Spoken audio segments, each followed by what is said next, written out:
Naipadala na sa Office of the President ang panukalang magbibigay kay Pangulong Bongbong Marcos ng emergency powers para suspindihin o bawasan ang excise tax sa langis. Ngayong araw, pinirmahan ni House Speaker Faustino Boji D. at Senate President Tito Soto ang panukala. Dahil dito, pirma na lang ni Pangulong Marcos ang kailangan para maisabatas ito. Hanggang 10 piso kada litro ng gasolina at 6 na piso sa kada litro ng diesel ang maaring matapyas kapag sinuspindi ang excise tax.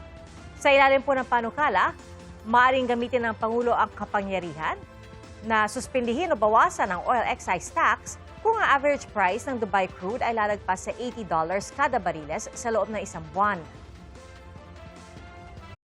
Mga kapuso, maging una sa saksi. Mag-subscribe sa GMA Integrated News sa YouTube para sa iba't ibang balita.